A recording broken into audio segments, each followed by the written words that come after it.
All right, Mr. Superintendent. A lot of questions on people's minds regarding, I guess, the mold issue at Montevallo Elementary School. Could you give me an update as to the situation?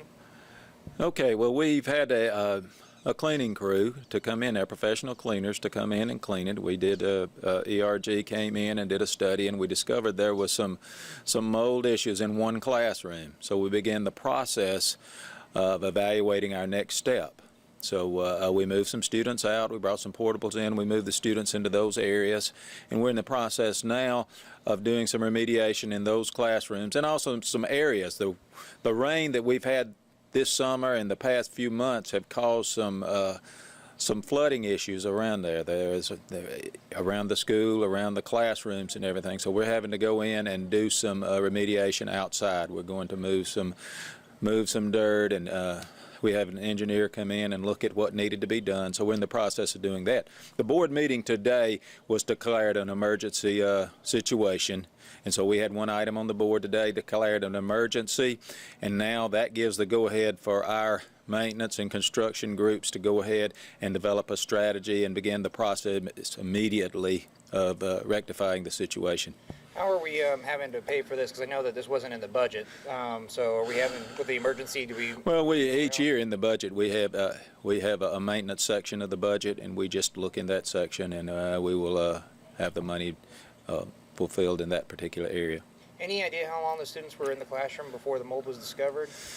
Not really. We, within the last week or so, we discovered that. We went back. As soon as we discovered it was there, we began the cleaning process and brought the professional cleaners in, and after that we had the test. We had moved the students out during that time, and they went through that process. Had the students or faculty members experienced any kind of illnesses related to them? Not that I'm aware of. How was the mold discovered then?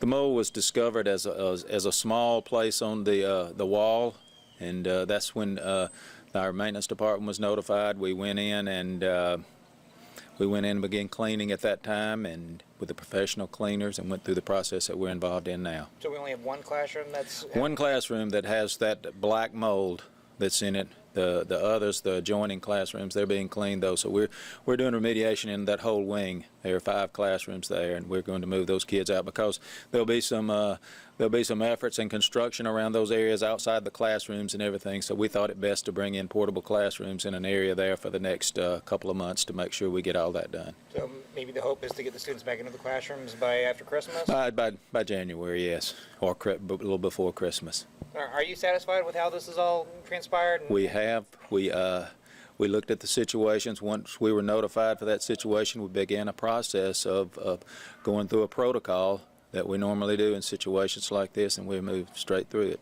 And my last question to you is, what would you say to parents that are concerned about student safety? I mean, obviously you acted very quickly, very swiftly, and you tried to communicate. What would you say to parents now about it? The safety of our students is our #1 priority. It always has been and always will be, and we'll do whatever it takes to make sure it's correct.